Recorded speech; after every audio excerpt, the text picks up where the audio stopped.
నమస్తే, నేను Naresh. Welcome to సంత్ర బిగ్ టాక్. విద్యుత్ కొనుగోళ్ల అంశం తెలంగాణ రాజకీయాల్లో దుమారం రేపుతోంది. ఇందులో అవకతవకలు జరిగాయంటూ వచ్చిన ఆరోపణలపై విచారణ చేపట్టిన జస్టిస్ నరసింహారెడ్డి కమిషన్ మాజీ ముఖ్యమంత్రి కేసీఆర్కు నోటీసులు ఇచ్చారు. జూన్ 15లోగా వివరణ ఇవ్వాలని ఆదేశించారు. ఈ మేరకు కమిషన్కు లేఖ రాసిన కేసీఆర్ అనూహ్యంగా రివర్స్ అటాక్ చేశారు. తమ ప్రభుత్వ హయాంలో విద్యుత్ వ్యవస్థను పూర్తి స్థాయిలో గాడిన పెట్టామని, అలాంటి తమను తక్కువ చేసి చూపడానికి విచారణల పేరుతో ఇలాంటి ప్రయత్నాలు చేస్తున్నారని విమర్శించారు. అంతేకాదు, ఈఆర్సీ ఇచ్చిన తీర్పులపై విచారణా కమిషన్లు చేయవద్దని కూడా ఈ ప్రభుత్వానికి తెలియదంటూ మండిపడ్డారు. ఈ కమిషన్ ముందు ఏం చెప్పినా లాభం లేదన్న కేసీఆర్ జస్టిస్ నరసింహారెడ్డి తన బాధ్యతల నుంచి వైదొలగాలని విజ్ఞప్తి చేశారు. అయితే దీనిపై కాంగ్రెస్ మండిపడుతోంది. చేయాల్సిన తప్పులన్నీ చేసి విచారణలు వద్దంటే ఎలా అని ప్రశ్నిస్తోంది. అసలు ఇంతకీ విద్యుత్ కొనుగోలు అంశంలో జరిగిన లోపాలేంటి? దీనివల్ల ప్రభుత్వ ఖజానాకు వచ్చిన నష్టం ఎంత? విచారణ కమిషన్ ఇప్పటివరకు ఏం తేల్చింది? విచారణ పూర్తయ్యాక పరిణామాలు ఎలా ఉండనున్నాయి? ఈ అంశాలపై ఇవాల్టి బిగ్ టాక్లో చర్చిద్దాం.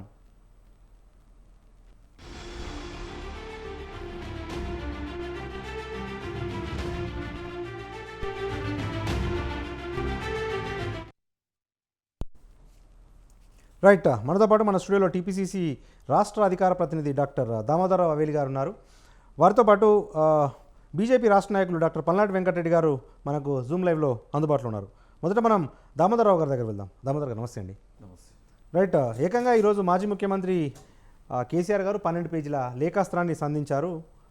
అసలు నేను ఈ విచారణకు హాజరు కాను, విచారణ చేయాల్సిన అర్హత కూడా ఈ కమిషన్కు లేదు, కేవలం రాజకీయపరమైన కక్ష సాధింపుల చర్యల కోసమే విచారణ అంటుంది అంటూ ప్రభుత్వం తప్పుపట్టారు. ఏంటి మీ స్పందన? కేసీఆర్ గారి అహంకారం ఈరోజు ఈ లెటర్ ద్వారా తేటతెల్లిపోయింది. ఆయన ఇప్పటి వరకు కాంగ్రెస్ ప్రభుత్వము అధికారంలోకి వచ్చినప్పటి నుంచి అసెంబ్లీకి రాడు, కాళేశ్వరం విజిట్ అంటే రాడు, మిగతా ఎక్కడైతే ప్రెస్ మీట్లు అంటే రాడు. ఆయన ఎక్కడైతే భాషను చెప్తాడో, అక్కడ ఆయన ఎక్కడైతే సందేశంలాగా ఏదో గురు సందేశంలాగా ఇస్తాడో, ఎవరు అయితే ఆయన క్వశ్చన్ చేయరో అక్కడికి మాత్రం పోతాడో, అక్కడ పోయేసి ఏదో ఒకటి ఊదరగొట్ట ఉపన్యాసాలు ఇస్తూనే ఉంటాడు తప్ప. ఈనాటి వరకు మీరు చూడండి, ఆ రోజు కూడా మేము కాళేశ్వరం అన్నప్పుడు కూడా అక్కడికి రాలేదు, అసెంబ్లీకి కూడా రాలేదని మేము అందరి తెలంగాణ ప్రజలకి తెలిసిన వాస్తవం ఇది. ఈరోజు ఈ లెటర్ ఏదైతే 12 పేజీల లేఖని ఆయన ఏదైతే చూపించినారో దీనిలో 13 సార్లు నరసింహారెడ్డి గారిని మీరు వైదొలిగితేనే బాగుంటుంది, మీరు వైదొలగాలని విజ్ఞప్తి చేస్తున్నా, మీరు అసలు దీనికి అర్హులు కాదు, విచారణ అర్హులు కాదని చెప్పేసి అసలు ఒక కమిషన్ని ఈయన క్వశ్చన్ చేయడానికి ఈయన ఇంతకుముందు ముఖ్యమంత్రి, ఇప్పుడు ఆయన ఏమన్నారు, రాజ్యాంగపరమైన కమిషన్లను ఈయన మీరు అర్హులు కాదు అని చెప్పడానికి కేసీఆర్ గారి అర్హత ఏందో మరి ఒకసారి ఆయన్నే విమర్శించుకోవాలి, ఆత్మవిమర్శన చేసుకోవాలి. అంతేకాకుండా తెలంగాణ విద్యుత్ రంగాన్ని భ్రష్టు పట్టించిండ్రు అన్న విషయంలో చాలా వరకు మొన్న నరసింహారెడ్డి గారు కూడా ప్రెస్ మీట్ పెట్టి చెప్పినారు. దీనిలో 2-3 రకాలుగా దీనిలో పాయింట్ చూస్తే, ఫస్ట్ ఆయన ఏం చెప్పేసిన అంటే, అసలు యాదాద్రి అనే ప్లాంట్ను మీరు తీసుకుపోయి అక్కడ ఎందుకు పెట్టినారంటే నేషనల్ హైవే ఉందని పెట్టినని చెప్పేసి లెటర్ రాసిండు. నేషనల్ హైవే ఉన్నదని లెటర్ రాసిండు. ఇంకేమని రాసిండు? ఇది చాలా చాలా నిజంగా చెప్పాలంటే జోక్ సంబంధించిన విషయాలండి. నేషనల్ హైవే ఉందని చెప్పేసి దామరచర్లను అక్కడ పెడుతున్నాం. ఇప్పుడు ఆయన దానికి ఏం క్వశ్చన్ చేసినాడు, మీరు ఆంధ్రప్రదేశ్లో విజయవాడలో కూడా ఒకటి పెట్టిల్లు కదా, మరి 500 కిలోమీటర్ల దూరం అవుతుంది. రాష్ట్రాలు విభజన చెందిన తర్వాత అది ఆ రాష్ట్రానికి పోయిన ప్లాంట్ గురించి ఇక్కడ రెఫర్ చేయాల్సిన అవసరం లేదు. మనకు ఆయన ఏమని చెప్పినాడు, ఇంకోటి, అన్ని గోదావరి నది బేసిన్లో కట్టారు, కృష్ణా నది బేసిన్లో లేదు కాబట్టి దామరచర్లని. అంటే ప్రజలు ఏమాత్రం వాస్తవం తెలుసుకోరనే ఉద్దేశంతో ఆయన ఏది పడితే అది రాసి పంపించేసినాడు. ఎందుకంటే ఆయన మీద వస్తున్న అపనిందలు కానీ, లేదంటే ఆయన మీద ఈ నిందలేస్తున్నామనో, లేదంటే అపనిందలు అని చెప్పేసి ఆయన కొట్లాడుకుంటూ మళ్ళీ ప్రజలకు వేరే రకంగా ఏదో మాయమాటలు చెప్పాలని చెప్పేసి ఒక ఉద్దేశంతో ఈ లెటర్ తీసుకున్నాడు తప్ప, ఈ లెటర్లో రాసినవన్నీ శుద్ధ తప్పులు, సర్వతప్పులు. ఏ బీఆర్ఎస్ నాయకుడు కానీ దీని మీద ఎవరో కాదు, మా ముఖ్యమంత్రి స్థాయి వ్యక్తులు కాదు, మాలాంటి మన సాధారణ కార్యకర్తతో కూడా దీని మీద డిబేట్ చేయలేరు. ఎందుకు అంటే ఫస్ట్ నుంచి అని చెప్పినారు. కాళేశ్వరం ప్రాజెక్ట్ ఇప్పుడు కూడా ఒక కథ చెప్పినాడు. ఏం కథ చెప్పినాడు? అక్కడైతే టీఎంసీలు అవైలబిలిటీ లేదు, ఇక్కడైతే చాలా టీఎంసీలు వచ్చిందని చెప్పేసి ఇక్కడ కాళేశ్వరం ఉన్నాడు. ఇప్పుడు దామరచర్లలో యాదాద్రి ఎందుకు పెట్టినావు అంటే, దామరచర్ల అన్ని గోదావరి బేసిన్లు ఉన్నాయి కాబట్టి కృష్ణా బేసిన్లో పెట్టాలని చెప్పేసి దామరచర్లో చెప్పినాడు. అసలు ఈయననే సైంటిస్టు, ఈయనే జియాలజిస్టు, ఈయననే డాక్టరు, ఈయననే అన్నీ చెప్తున్నాడు తెలంగాణ. అట్లా చేసే తెలంగాణను సర్వనాశనం చేసింది. కాబట్టి ఇవాళ ఏం చేసినాం మేము, అసలు తెలంగాణ ప్రజలకు వాస్తవాలు తెలవాలన్న ఉద్దేశంతోనే మేము శ్వేతపత్రం రిలీజ్ చేసినాం. శ్వేతపత్రం నాడు రిలీజ్ చేసినాడు నువ్వు కమెంట్ చేయాలి, నువ్వు ఆనాడు ప్రెస్ మీట్కి రావాలి. ఒక ప్రెస్ మీట్ నీ దగ్గర నుంచి ఎందుకు రాలేదు? నీ వాళ్ళ కింద మంత్రుల స్థాయితో పెట్టించినవే. సో నువ్వు వాళ్ళని అంటే ఇప్పుడు ఎవరి కోసం దామరచర్ల పెట్టినావు నువ్వు? మీ జగదీశ్వర్ రెడ్డి కోసం. ఇప్పుడు ఆయన ఏమంటాడు, ఎకనామికల్గా అభివృద్ధి చెందాలి, అన్ని ప్రాంతాలు అభివృద్ధి చెందాలని చెప్పేసి నువ్వు పెట్టించినావు. కానీ మీ మంత్రి, మీ దగ్గర ఉన్న పవర్ మంత్రి ఆయన అభివృద్ధి చెందిండు, ఎకనామికల్గా డెవలప్మెంట్ అయ్యిండు. కానీ అసలు దామరచర్ల చుట్టుపక్కల ప్రాంతాలలో ఏం డెవలప్ అయినా చెప్పాలి. కాంగ్రెస్ ప్రభుత్వం ఉన్నప్పుడు వచ్చిన డెవలప్మెంట్ అట్లే ఉన్నది తప్ప మిగతా ఏ డెవలప్మెంట్ లేదు. సో మీరు ఇంకొక మాట, కమిషన్ ఆల్రెడీ ఒకసారి అప్రూవ్ చేసిన తర్వాత మీరు అసలు ఎట్లా రివ్యూ చేస్తారంటున్నారు? మిస్టర్ కేసీఆర్ గారు, మీరు పెద్దవాళ్ళు, రాజకీయవేత్తలు, మీరు ఎన్నో సందర్భాలలో ప్రెస్ మీట్లలో ఆయన గవర్నమెంట్లో ఉన్నప్పుడు, ఆయన ముఖ్యమంత్రి గారు ఉన్నప్పుడు రాజ్యాంగాన్ని నేను రివ్యూ చేస్తా, వై నాట్, ఏమయ్యా గమ్మత్తున్నావా రాహుల్, రాజ్యాంగాన్ని రివ్యూ చేస్తాం, అవును బాజాప్తా చేస్తాం అని చెప్పేసి ఇట్లా వెటకారంగా మాట్లాడి రాజ్యాంగాన్ని రివ్యూ చేస్తా అని మునగాడు ఈయన ఉండొచ్చు. కానీ ఈయన డెసిషన్ రివ్యూ చేయడానికి మాత్రం ఎవరు ఉండొద్దంట. అంటే ఈయన ఒక అహంభావం దీనిలో తెలుస్తుంది. ప్రతిసారి మీకు చెప్పాను కదా, 13 సార్లకు పై చీలుకు ఈయన చెప్తున్నాడు విచక్షణ అధికారం మీకు లేదు, మీరు కోల్పోయినారు, లేదు మీకు అసలు దీన్ని విచారించే అర్హత లేరు మీరు అని చెప్పేసి 10 సార్లు చెప్తున్నాడు. దీనికంటే ముందుగా మేము ఏదైతే అలిగేషన్ చేసినామో శ్వేతపత్రం నాడు మీరు ఎందుకు వచ్చి ప్రెస్ మీట్ పెట్టలే, కాళేశ్వరం మీద ఎందుకు వచ్చి ప్రెస్ మీట్ పెట్టలే, ఇప్పటికీ మీరు వచ్చి ప్రెస్ మీట్ ఎందుకు పెట్టి చెప్తలేరు?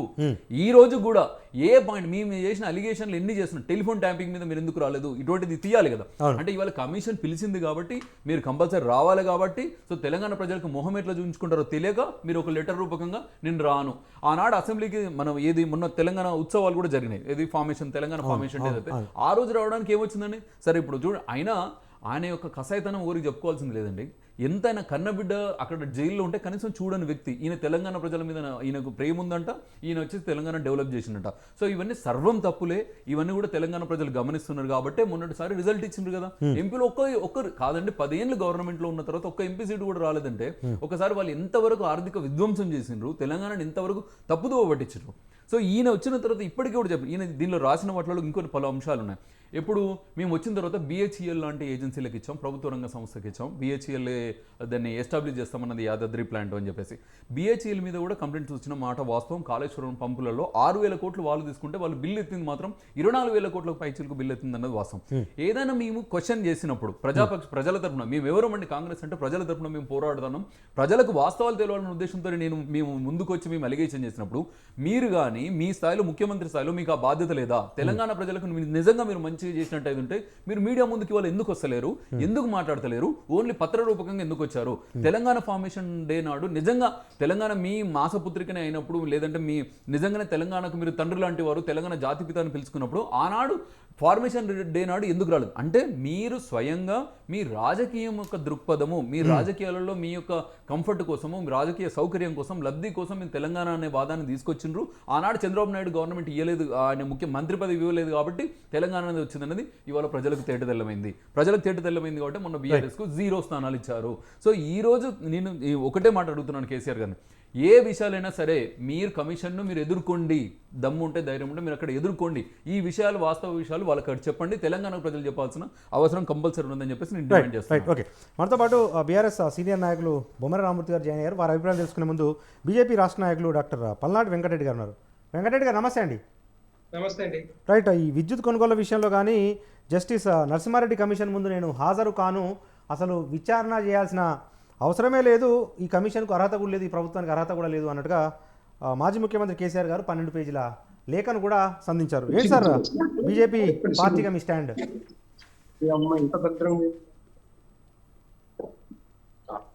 వెంకటరెడ్డి గారు చెప్పండి.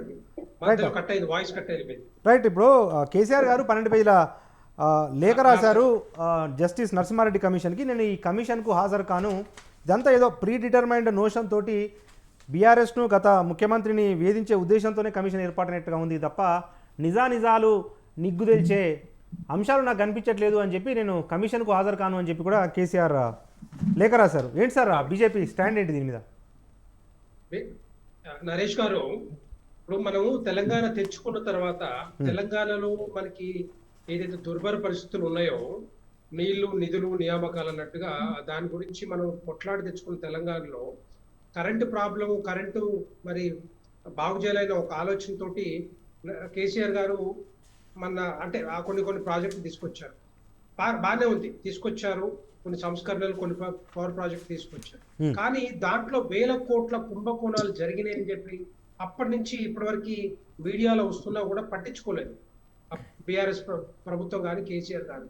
సో అలాంటిది ఇప్పుడు తర్వాత 10 సంవత్సరాల తర్వాత మరి ఎన్ని ప్రాజెక్టులు భద్రాద్రి కానీ లేకపోతే దామర్చర్ల యాదాద్రి కానీ మిగతా ప్రాజెక్టులలో ఎన్ని వేల కోట్ల కుంభకోణాలు ఎట్లా జరిగినాయి, ఏ విధంగా జరిగినాయి, అవి విచారణ చేయాల్సిందిగా మరి చేయడానికి కాంగ్రెస్ ప్రభుత్వం రేవంత్ రెడ్డి గారు ఇప్పుడు కమిషన్ వేసినారు, జస్టిస్ నరసింహారెడ్డి కమిషన్ వేసినారు.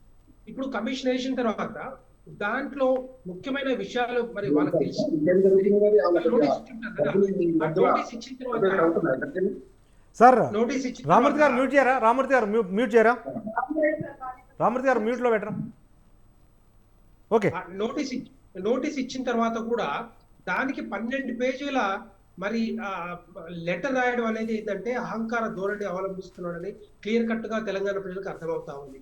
ఎందుకంటే దీంట్లో ఇప్పుడు ఒకవేళ నిజంగానే అవి లేకపోతే కమిషన్ వేసుకోమని చెప్పాలి, ఎంక్వైరీ చేసుకోమని చెప్పాలి. కానీ మేము ఎంక్వైరీకి రాము, మేము కమిషన్ చెప్పినట్టేనో, మీరు కమిషన్ నుంచి వైదొలగాలి, మీరు బయటకు వెళ్లాల్సిందని చెప్పడం అనేది అది కరెక్ట్ కాదు. అదంతా కూడా ఏంటంటే అహంకార ధోరణి అవలంబిస్తా ఉన్నాడు. చేసిన తప్పులు ఒప్పుకోక మరి వేసిన కమిషన్ కూడా మీరు కమిషనర్ గా ఉండొద్దు, కమిషన్ విచారించొద్దు అని అంటే ఇది నిజంగానే తెలంగాణ ప్రజలు ఎట్టి పరిస్థితుల్లో ఒప్పుకోరు. ఎందుకంటే ఇదే అహంకారము గత 10 సంవత్సరాల కాలం నుంచి తెలంగాణ ప్రజలందరూ కూడా చూస్తా ఉన్నారు. తెలంగాణను అభివృద్ధి చేయాలని చెప్పి తెలంగాణ కోరుకున్న తెలంగాణ తెచ్చి ఆయనను ముఖ్యమంత్రిగా చేస్తే తెలంగాణ ప్రజల అభివృద్ధి కాదు, సంక్షేమం కాదు, ఆయన కుటుంబము, ఆయన భార్య బిడ్డలు, అల్లుళ్ళు వాళ్ళు అభివృద్ధి చెందేది తప్ప ఎక్కడ కూడా ఏ కోశాన కూడా తెలంగాణ పిల్లలు, తెలంగాణ బిడ్డలు అభివృద్ధి ఇప్పటివరకు జరగలేదు. మనం క్లియర్ గా చూసాం. కాళేశ్వరం ప్రాజెక్ట్ అని చెప్పి కట్టి దానికి 1,50,000 కోట్ల రూపాయలు మరి కాళేశ్వరం ఏదైతే గోదావరి నీళ్ళ పాలు చేసిందో ప్రాజెక్టుని, అలాగే ఈ విద్యుత్ ప్రాజెక్టులను కూడా ఇట్లానే చేద్దామనే ఆలోచనతోటి దామర్చర్లలో, భద్రాద్రిలో ఇంకా వేరే ప్రాజెక్టులు తెలుసు అండి. ఆయనకు కూడా తెలుసు మన దగ్గర బొగ్గు కొరత ఉంటది అని తెలుసు.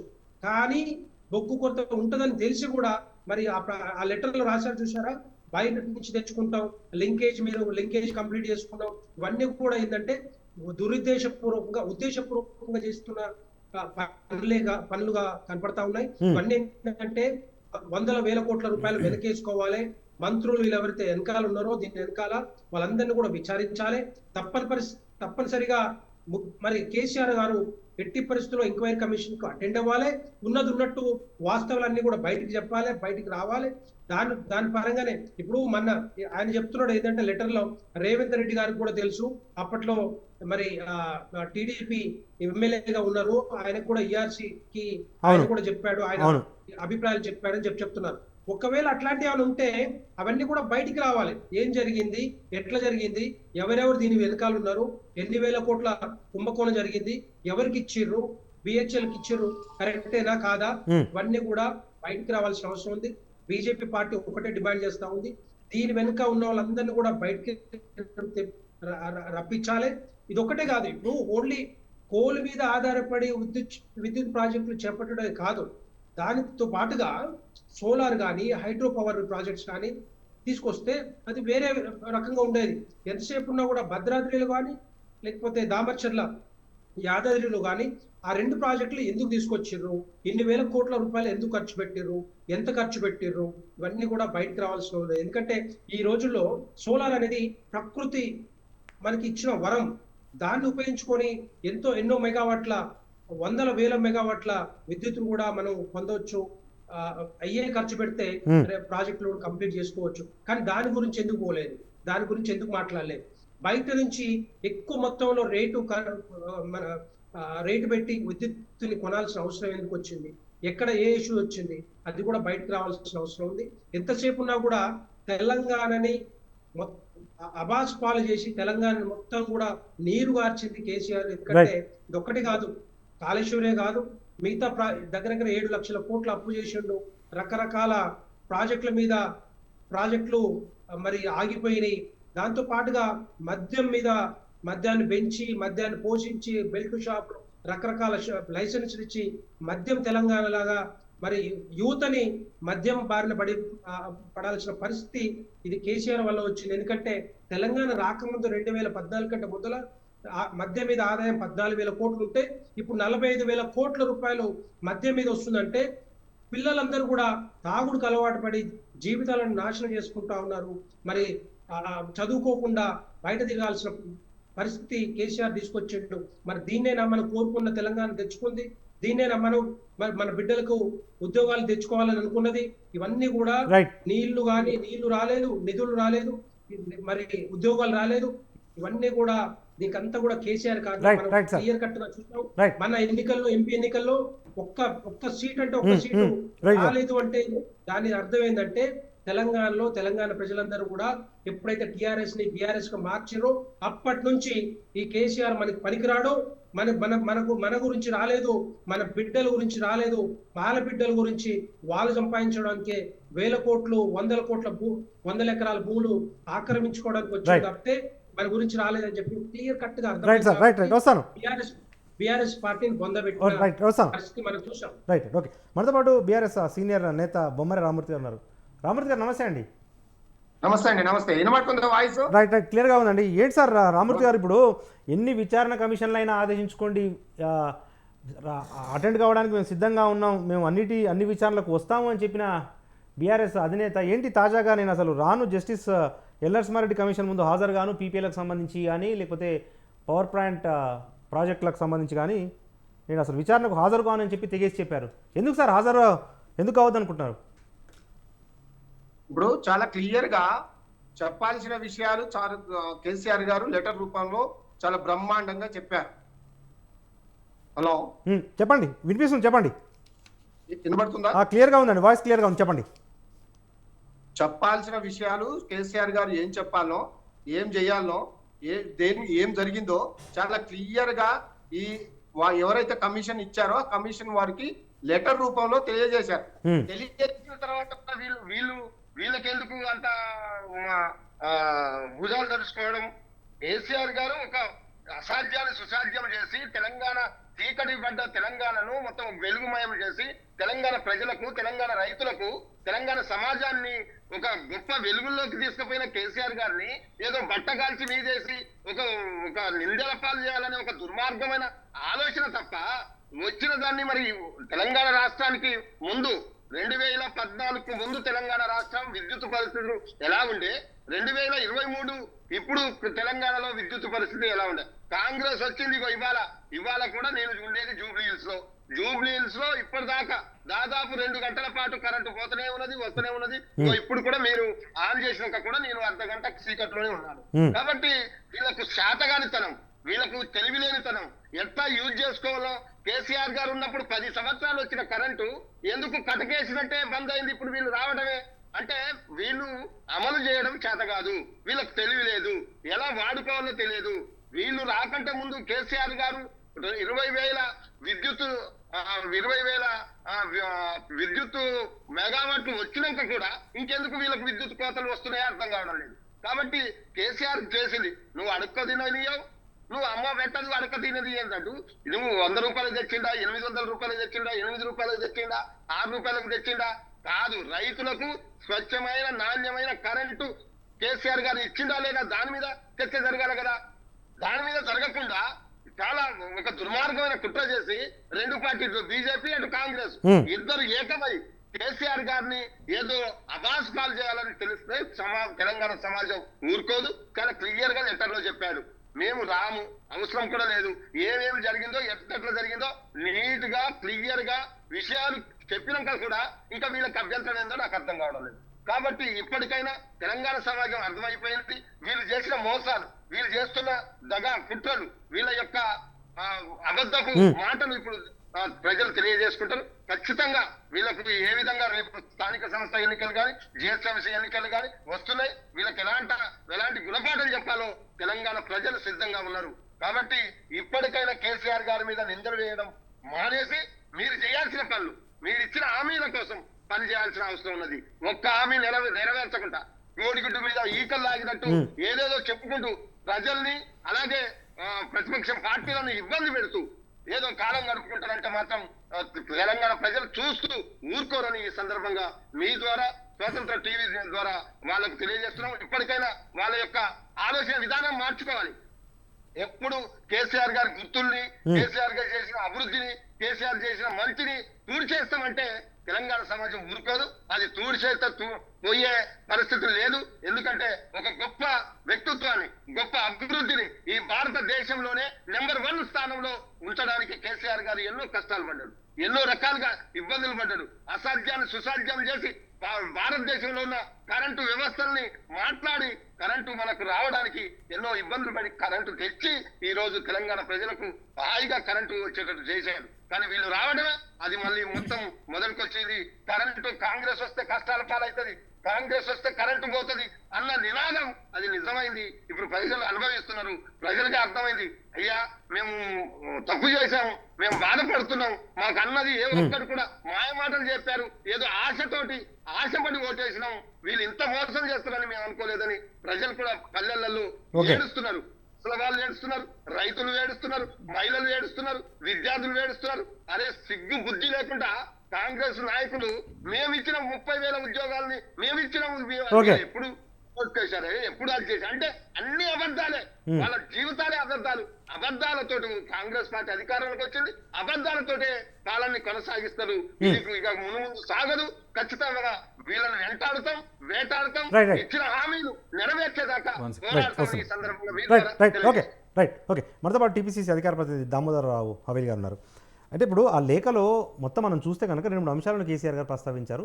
ఉమ్మడి రాష్ట్రంలో కరెంటు కోతలు ఉన్నాయి, తెలంగాణ ఏర్పాటైన తర్వాత అసలు కరెంటు కోతలు లేవు, రైతాంగానికి 24 గంటల ఉచిత విద్యుత్ ఇచ్చాము, రాష్ట్ర వ్యాప్తంగా ఇండస్ట్రీస్కి కానీ లేకపోతే రెసిడెన్షియల్ ఏరియాస్ కానీ పవర్ కట్స్ లేకుండా చూసాము, పీపీఏలు ఈఆర్సీ సమర్థించింది, పీపీఏలను అసెంబ్లీలో కూడా చర్చ చేశాము, నామినేషన్ పద్ధతిలో మీరు ఏదైతే యాదాద్రి పవర్ ప్లాంట్ నామినేషన్ పద్ధతిలో ఇచ్చారో అన్న అభ్యంతరాలు వ్యక్తం చేస్తూ ఉన్నారు. అది ప్రభుత్వ విచక్షణ అధికారము, దాన్ని ఎవరు ప్రశ్నించాల్సిన అవసరం లేదు అన్నట్టుగా ఆయన మాట్లాడారు. మరి వాస్తవం కాదా సార్? అంటే విద్యుత్ రంగం ఉమ్మడి రాష్ట్రంలో ఎట్లుంది, తెలంగాణలో ఎట్లుంది? ఇప్పుడు కేసీఆర్ గారు రాసిన ఈ 12 పేజీల లేఖలో మొదటి పేజీలో చూస్తే కనుక అసలు అంతకుముందు తెలంగాణ ప్రాంతం కంప్లీట్గా చీకట్లలోనే ఉంది. అసలు తెలంగాణ ప్రాంతానికి కరెంటే లేదు, పొద్దున 3 గంటలు వచ్చేది, సాయంత్రం 3 గంటలు వచ్చేదని. నేను ఒక విషయం గుర్తు తెలుసుకున్నా. అంటే ఇప్పుడు బీఆర్ఎస్ శ్రేణులకు కానీ కేసీఆర్ గారికి కానీ అసలు ఉచిత విద్యుత్ 8 గంటలు ఇవ్వాలి అని చెప్పేసి ఏ ప్రభుత్వం ముందుకు తీసుకొచ్చిందండి? కాంగ్రెస్ ప్రభుత్వం కాదు. అప్పుడు క్వాలిటేటివ్గా 8 గంటల కరెంటును ఉచిత విద్యుత్తులో తీసుకొచ్చి ఇచ్చి వైఎస్ఆర్ రాజశేఖర రెడ్డి గారు ఇచ్చి ప్రతి ఒక్క లాగ్ బుక్లో, అప్పుడు కాదు, అప్పుడు లాగ్ బుక్ల మీద కూడా రివ్యూ ఉండే, లాగ్ బుక్ల మీద రివ్యూలు పెట్టి ప్రజలకు 8 గంటలు ఉచిత విద్యుత్తు, నాణ్యత విద్యుత్తు అందించిన పార్టీ కాంగ్రెస్ పార్టీ అయితే, లాగ్ బుక్లు అంటే లాగులు దడుపుకొని లాగ్ బుక్లను మాయం చేసిన పార్టీ బీఆర్ఎస్ పార్టీయా కాదా? నేను అడగడం కాదు, ప్రజలకి తెలియదా ఈ విషయం. ఇంకో విషయం, మన మిత్రుడు రామ్మూర్తి గారు కూడా ఒక మాట అంటున్నారు. ఏంది? ప్రజలకు తెలుసు, ప్రజలు మిమ్మల్ని దండిస్తారు, శిక్షిస్తారు, ప్రజలు ఆల్రెడీ గమనిస్తున్నారు. అదేంటంటే ఇప్పుడు మా గవర్నమెంట్ వచ్చేసి 150 రోజుల గవర్నమెంట్ వచ్చింది. మేము అసెంబ్లీ ఎలక్షన్ నుంచి పార్లమెంట్ ఎలక్షన్స్ వచ్చినాం. ఇంతకుముందు పార్లమెంట్ ఎలక్షన్స్లో మాకు 3 సీట్లు ఉండేది, ఇప్పుడు 3 నుంచి 8కి వచ్చినాము. మాకు అధికారం కూడా మా చేతిలో ఉంది. మరి రామ్మూర్తి గారు ఎవరిని ఉద్దేశించి అంటున్నారు? అంటే ప్రజలు బుద్ధి చెప్తారంటే మీకు ఆల్రెడీ బుద్ధి చెప్పిండ్రు కాబట్టి మిమ్మల్ని ఇంట్లో కూర్చుని పెట్టిండ్రు కదా, మళ్ళీ బుద్ధి చెప్పడం అనే సందర్భం ఎక్కడ వస్తుంది?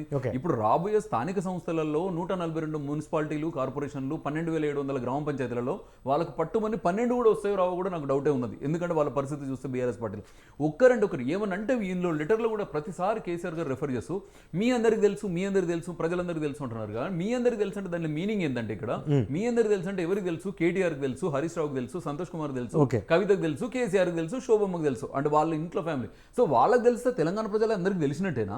అసలు ఎవరు యాక్సెప్ట్ చేసిళ్ళు? రేవంత్ రెడ్డి గారు ఆనాడు టీడీపీ ఎమ్మెల్యే ప్రతిపక్షంలో ఉన్నప్పుడు, టీడీపీలో ఉన్నప్పుడు ఆయన రాసింది ఈఆర్సీ మీద కూడా మాకు అలిగేషన్స్ ఉన్నాయని చెప్పేసి కంప్లైంట్స్ ఇచ్చిండ్రు. ఈ నెవర్ సెడ్ దట్, ఆయన సమర్థించలే. సో ఆ రోజు ఆయనకు ఆ సబ్జెక్ట్ ఉంది, ఆ రోజు ఆపోజ్ చేసిండు. ఆపోజ్ చేసిన తర్వాత ఈఆర్సీ వాళ్ళు దాన్ని ఇది ఇప్పుడు ఒక్క విషయం అండి. ఇప్పుడు ఈయన రామ్మూర్తి గారు కాంగ్రెస్ బీజేపీ కలిసి ఉండి డెసిషన్లను వీళ్ళని ఇట్లా చేస్తున్నారు, మమ్మల్ని బదనాం చేస్తున్నారు అంటారు కదా. అసలు కాంగ్రెస్ అనే భావజాలం వేరు, లెఫ్ట్ వింగ్ భావజాలం మాదైతే, బీజేపీది రైట్ వింగ్ భావజాలం. వాళ్ళకి మాకు అసలు ఎప్పుడూ పొత్తు కాదు, ఎన్నడూ పొత్తు కాదు. ఇవాళ రేపు మొన్న ఎలక్షన్లో కూడా చూసినాం ఇండి కూటమికి ఎంత వచ్చింది ఏంటి. అసలు రామ్మూర్తి గారు మాట్లాడిన దానిలో స్పష్టత లేదు, స్పష్టత కరువు. నెంబర్ 1, రామ్మూర్తి గారు టాపిక్ దాటి మాట్లాడుతున్నారు. ఆయన ఏమంటున్నారు? మా అసాధ్యాన్ని సుసాధ్యం చేసిండు మా కేసీఆర్ గారు. ఎస్ కరెక్ట్, అసాధ్యాన్ని సుసాధ్యం చేసిండు. 30,000 మిగులు బడ్జెట్ లో ఉన్న తెలంగాణను తీసుకుపోయి 7 లక్షల కోట్ల అప్పు చేసిండు అన్నప్పుడు అసాధ్యాన్ని సుసాధ్యమే. కాళేశ్వరం కాళేశ్వరం అంటే ప్రాజెక్టుకు 40 30 కోట్ల ఒక్క నిమిషం రామూర్తి గారు point by point counter point చేయండి బై ప్లీజ్. మీరు కౌంటర్ చేయండి, మీరు రాసుకోండి. counter వన్ బై చేయండి. వన్ విందాం సార్, అందరికి అర్థం కావాలి, ప్రజలకు అర్థం కావాలి. ప్రజలకు అర్థం కావాలి. నేను అదే చెప్తున్నాను. అసాధ్యాన్ని సుసాధ్యాన్ని అట్లా చేసిండు. 7 లక్షల కోట్లు అప్పు పెట్టి చేసిండు. ఒకటే బండి మీద 127 గొర్రెలు ఒకటేసారి తీసుకుపోయినట్టుగా గొర్రెల బిల్లులు చూపించి గొర్రెల స్కామ్ చేసిన దానిలో అసాధ్యాన్ని సుసాధ్యం చేసిండు. ఇంకా అదొకటే కదా, కాళేశ్వరాన్ని 30,000 కోట్ల నుంచి తీసుకుపోయి 1,42,000 కోట్లు పెట్టేసి అసాధ్యాన్ని సుసాధ్యాన్ని చేసిండు. టెలిఫోన్ ట్యాపింగ్ లో పెన్ల మొగులు ఏం మాట్లాడతారు, మళ్ళీ ఎవరు నచ్చిన దాన్ని ఎట్లా ట్యాప్ చేయాలో తెలుసుకోవడానికి మన పోలీసులను మితంగా వాడి అతిగా వాడి చెప్పేసి అట్లా అసాధ్యాన్ని సుసాధ్యాన్ని చేసిండు. సో సెక్రటరియట్ ని 650 కోట్ల బడ్జెట్ తీసుకుపోయి 1,400 కోట్లు చేసేసి నేను బ్రహ్మాండం కట్టిన దాన్ని అసాధ్యాన్ని సుసాధ్యం చేసిండు. ఏ ఒక్కటైనా చూడండి, అమరుల స్తూపం కానుంచెల్లి ఆంధ్ర కాంట్రాక్టర్లకు ఇచ్చో, లేదంటే దానిలో కూడా 65 కోట్ల నుంచి మొదలుపోయిన బడ్జెట్ అది కూడా 450 కోట్ల పై పోయి అసాధ్యాన్ని సుసాధ్యం చేసిండు. వాట్ నాట్ అండి, A to Z మన బీఆర్ఎస్ పార్టీ 10 ఏళ్లలో, అంటే వాళ్ళు బ్లేమ్ చేస్తున్నట స్వతంత్ర భారతదేశంలో 75 ఏళ్ల నుంచి జరగని స్కామ్లు, జరగని విపరీతాలన్నీ కూడా ఈ కేసీఆర్ గారు అలాంటి అసాధ్యాన్ని సుసాధ్యం చేసి ఇక్కడ చూపించినారు. నాట్ ఓన్లీ దట్, అదొకటే సబ్జెక్ట్ విషయానికి వస్తే సార్ రామూర్తి గారు వస్తాను సార్ మీ దగ్గర. రామూర్తి గారు ఒక్క నిమిషం మాకు అవకాశం ఇవ్వాలి. రామూర్తి గారు ఇక్కడ ఏమన్నారంటే ఈ లెటర్ కు సంబంధించి చూస్తే కనుక ఇవాళ ఒకటి ఆయన ధైర్యంగా ప్రెస్ మీట్ వచ్చి ఎందుకు చెప్పట్లేదు. ఇప్పుడు మేము 100 అలిగేషన్ చేసినాం. మా కెప్టెన్ ఉత్తమ్ కుమార్ రెడ్డి గారు కూడా ఏమన్నారు, ప్రాజెక్టుల మీద ఇది ఉంది, మీరు రాండి, సలహాలు ఇవ్వండి, చేయండి, మీరు మాట్లాడినా. అసలు అసెంబ్లీకే ఉన్న వ్యక్తి ఏంది, అసలు ఈయన ఉద్దేశం ఏంది అంటే ప్రజలని, ప్రజాప్రతినిధులని, లేదంటే ప్రభుత్వాన్ని, ప్రజల పక్షాన్ని అవమానించడమే కదా ఈయన ఉద్దేశము. లేదంటే నిజంగా మీరు ప్రజాపక్షంలో ప్రతిపక్షంలో ఉండి కొట్లాడినట్టు అయితే మీరు ముందుకు వచ్చి ఎందుకు సలహాలు ఇయ్యరు, మేము రమ్మన్నప్పుడు ఎందుకు రారు? సో అదొకటి నెంబర్ 1. అసెంబ్లీకే రానుడు అసలు ప్రజలను ఏ విధంగా మర్యాదిస్తున్నట్టు నెంబర్ 2. ఆ తర్వాత ఇప్పుడు ఏదైతే చూసినాం, మొన్న ఇప్పుడు మా కెప్టెన్ ఉత్తమ్ కుమార్ రెడ్డి గారు ఇక్కడి కాళేశ్వరంకి రమ్మన్నారు, పోయినారు, చూసినారు. ఇదంతా చేసిన తర్వాత అపర మీద ఇప్పుడు కేసీఆర్ గారు ఎందుకు మీరు ప్రెస్ మీట్ పెట్టలేదు? యాదాద్రి ప్లాంట్ మీద మేము అలిగేషన్ చేస్తున్నాం, ఎందుకు ప్రెస్ మీట్ పెట్టట్లే? గొర్రెల స్కామ్ మీద అలిగేషన్ చేసినాం, ఎందుకు ప్రెస్ మీట్ పెట్టట్లే? ప్రతి దానిలో టెలిఫోన్ ట్యాపింగ్ అన్నాం, ఎందుకు మీరు ప్రెస్ మీట్ పెట్టలేదు? ప్రతి దానిలో మేము అడిగినప్పుడు మీరు ప్రెస్ మీట్లు ఎందుకు పెట్టట్లేదు? ఎవరో ఒకరిని చిన్న వాళ్ళని పంపించి, ఇప్పుడు పాపం రామూర్తి గారు కూడా నాలాంటి సామాన్య కార్యకర్త స్థాయిలో ఉన్నారు. సో ఆయన తీసుకొచ్చి ముందు పెట్టేసి పాపం బలిక బకరా చేసేసి వాళ్ళను ఆయన అమితానందం పొందుతున్నాడు. కానీ ఈ విషయంలో కేసీఆర్ గారు ఏమనుకుంటే అది చేసి తెలంగాణ ప్రజలు అనుకున్నట్టుగా ఢిల్లీకి చూపించినాడు.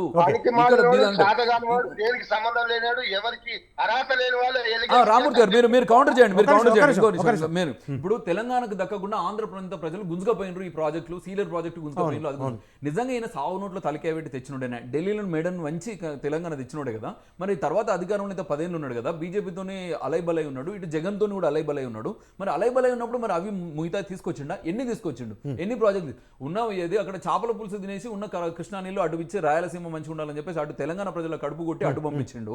సో ఇక్కడున్న జగన్ గారితో సఖ్యత ఉందని చెప్పేసి ఇప్పుడు ఏదైతే ఉందో ఆ 7 మండలాలను తెచ్చుకోవాలి కదా. మరి అలా కలిపిన 7 మండలాలను తెచ్చుకోవాలా? పోనీ కాజీపేట బయారం, పోనీ బీజేపీతో మంచిగా కాజీపేట కోచ్ ఫ్యాక్టరీ తెచ్చినవా, లేదంటే బయారం ఇనుప గనులు తెచ్చినవా? ఏం తెచ్చినవని అసలు 10 ఏళ్ల నుంచి నువ్వు తెచ్చింది ఏంది అని చెప్పేసి అడుగుతున్నా. ఇంకా కారిడార్ల విషయంలో ఎక్స్ట్రా మనీ ఈయన ఏమంటాడు, అవునయా మేము 1000 కోట్ల కోసము 1000 మెగావాట్ల కోసం మేము ఒప్పందం చేసుకున్నాం ఛత్తీస్గఢ్, కాబట్టి ఈ లైన్ వేసినాం, మేము ఈ లైన్ కింద ఖర్చు అయింది అని చెప్పేసి అన్నాడు. ఎందుకు ఈ లైన్ వేసినావా అంటే లేదు మేము 2000 మెగావాట్ల కోసం అనుకున్నాం, కాకపోతే దానిలో 1000 వచ్చింది, ఇంకో 1000 క్యాన్సిల్ అయింది. నువ్వు ఒక ప్రాజెక్ట్ చేసినప్పుడు ఒక ఎస్టిమేషన్ పెట్టుబడి పెడుతున్నప్పుడు పలానా 2 రొటేషన్లో 3 రొటేషన్లో లేదంటే ఒక ఇంత మందికి సేవ చేస్తుంది అనుకుంటే దాని మీద పెట్టుబడి పెట్టి తీసుకోవాలి. అచ్చం ఈయనలోని లక్షణాలు ఏమున్నాయంటే నరేష్ గారు సారీ, సో ఈయన ఏమంటున్నారంటే కాళేశ్వరం ప్రాజెక్టులో ఏ మోడాలిటీ ఉందో ఇదే పద్ధతిలో ఈయన చేశాడు. ఇక్కడ ఏంది, మేము ఎప్పుడో 50 ఏళ్ల తర్వాత ఉపయోగపడే కాళేశ్వరం ప్రాజెక్ట్ని ఇప్పుడు డిపాజిట్ చేసేసి ఇప్పుడు ఇన్ని వేల కోట్లు చేసి ఏమనంటే మేము రైతుల కోసం చేసినట్టున్నాం. నిజంగా రైతులను మోసం చేసినారు. ఏ సెగ్మెంట్లో కూడా ఇప్పుడు గ్రామీణ తెలంగాణలో ఏ ఒక్క పార్టీ వీళ్ళకు ఎన్ని సీట్లు వచ్చినాయో వీళ్ళకి ఒకసారి మీరు కనుక్కోండి కదా. సో అన్ని ప్రజలు వాళ్ళకు గుణపడని చెప్పినట్టు కదా. సో ఇవన్నీ కూడా వాళ్ళు గుర్తు పెట్టకుండా అసాధ్యాన్ని సుసాధ్యాలు చేస్తున్నారని చెప్పేసి ఇప్పటికీ కూడా వాళ్ళు అదే మోస భాష మాట్లాడడం అయితే నాకు నచ్చలేదు. ఇంకో విషయం ఈయనేమన్నాడు, ఫస్ట్ రాగానే అంటే తెలంగాణ రాగానే మేము ఏం చేసినాం, ఫస్ట్ హుటాహుటిన మేము ఇది చేసినాము, భద్రాద్రి ప్లాంట్ బిహెచ్ఎల్తో నామినేషన్ బేసిస్ తీసుకున్నాం, టెండర్లు అయితే లేట్ అవుతుంది. నిజంగా మీరు అన్నట్టు టెండర్లు అయితే లేట్ అవుతుంది కదా. ఈ రోజు 2024లో ఉన్నాం మనం, ఇప్పటికీ భద్రాద్రి ప్లాంట్ ఎందుకు యాక్టివేట్ కాలేదు? 10 ఏళ్ల నుంచి ఏం చేసినారు మీరు? నిజంగా పర్యావరణ అనుమతులు అప్పుడే తీసుకున్నది ఉంటే మీకు స్టే ఎందుకు వచ్చింది? మీరేం చేసినారు? కరోనా అనే కారణం చూపించి ఇందులో మీరు లెటర్ రాసినారు. కేసీఆర్ గారు ప్రజలేమంతా అమాయకులు కాదు, మీరు బీఆర్ఎస్ పార్టీ అక్రమాలను చూడట్లేదు. మీరు ఆనాడు నిజంగా హుటాహుటిన తీసుకొచ్చేది ఉంటే ఇప్పుడు ఇప్పటి వరకు ఎందుకు కాలేదు? యాదాద్రి కూడా ఇప్పటి వరకు ఎందుకు పూర్తి కాలేదు? మా 7,000 ఎప్పుడు కాంగ్రెస్ పార్టీ హయాంలో దూరదృష్టితోని ముందు చూపుతోని అటు ప్రజల సంక్షేమం కోసం తీసుకొచ్చిన అవి ఏ ప్లాంట్స్ అయితే ఉన్నాయో ఆ ప్లాంట్స్ లో ఒక అడిషన్ గా 7వ దశ పెట్టేసి నువ్వు చేసినావు తప్ప అసలు మీరు చేసింది శూన్యం. అది గమనించాలి కాబట్టి మొన్నటిసారి మిమ్మల్ని దింపిండ్రు, మమ్మల్ని ఎక్కించిండ్రు. సో ఇప్పుడు మేము ప్రజల కోసం చేస్తున్నాం. మేము అడిగింది చెప్పరాదండి, మీరు ప్రజలకి అడిగింది చెప్పారు. మనతో పాటు బీజేపీ రాష్ట్ర నాయకులు డాక్టర్ పల్నాటి వెంకటరెడ్డి గారు ఉన్నారు.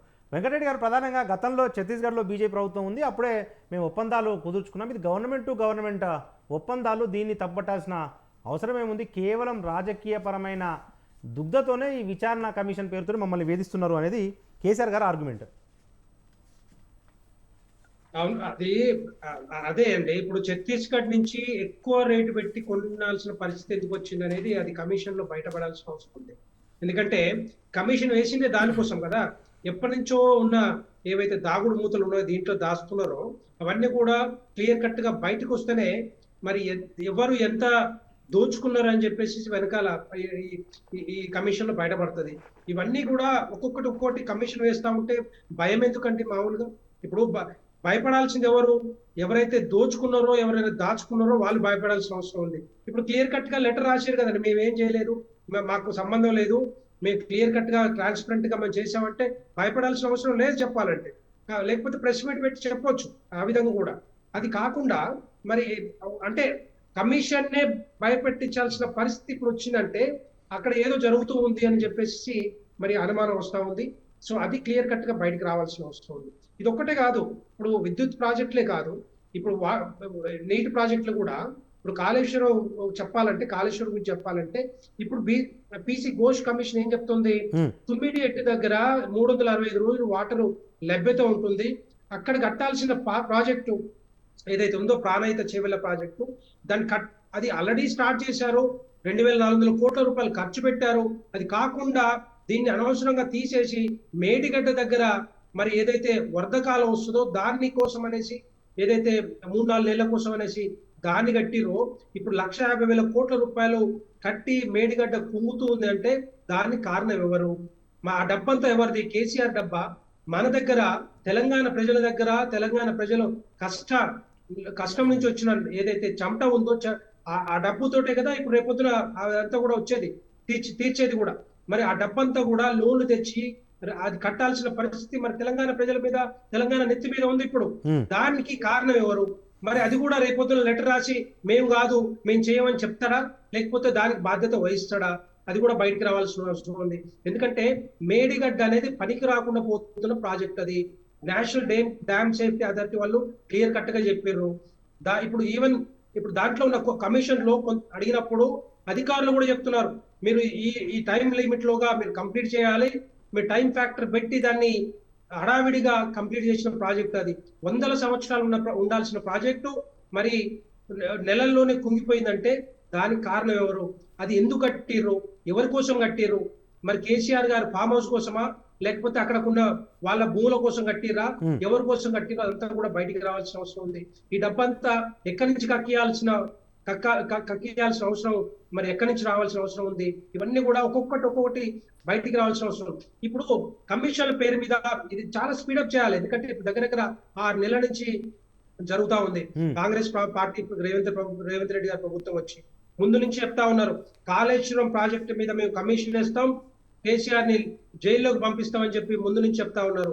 నేను ఒకటి అడుగుతా ఉన్నాను, ఈ కమిషన్ కాకుండా ఇది కాకుండా సిబిఐ ఎంక్వైరీ కేసు అప్పటిలో చెప్పారు రేవంత్ రెడ్డి గారు, ప్రభుత్వం రాకముందు నుంచి చెప్పారు, ప్రభుత్వంలో రాకముందు నుంచి చెప్పారు, దీని మీద సిబిఐ ఎంక్వైరీ చేయాలి, మరి బీజేపీ సపోర్ట్ చేయాలి, బీజేపీ లెటర్ రాయాలని చెప్పేసి. ఇప్పుడు మరి రేవంత్ రెడ్డి గారు ముఖ్యమంత్రిగా ఉన్నారు, ఆయన లెటర్ రాయమని చెప్పండి, డెఫినెట్ గా సపోర్ట్ చేస్తుంది బీజేపీ పార్టీ. ఇమ్మీడియట్ గా సిబిఐ వాళ్ళు వస్తారు, ఎంక్వైరీ చేస్తారు, దాంట్లో ఉన్న ఏదైతే మరి అవకతవకలు జరిగినాయో అవన్నీ కూడా బయటకు వచ్చే అవకాశాలు ఉన్నాయి. అవి జరగకుండా ఇదంతా కూడా కాలయాపనలాగా కనపడతా ఉంది. రేపొద్దున మళ్ళా ఇది ఒక 5-6 నెలలు 1 year వరకు ఇదే కమిషన్ నడుస్తూ ఉంటదనే ఒక ఆలోచన అయితే వస్తా ఉంది.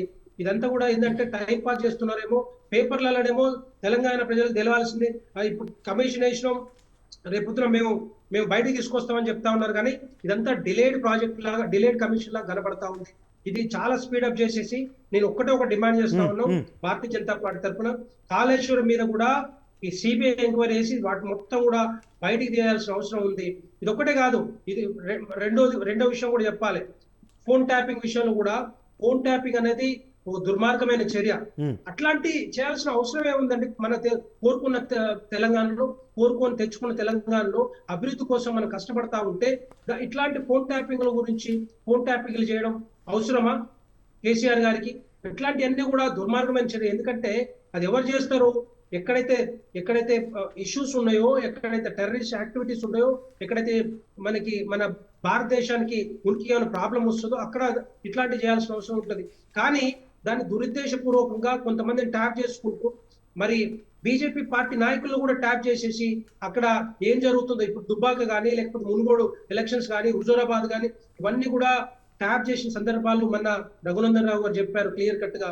ఇవన్నీ కూడా చేయాల్సిన అవసరం లేదు.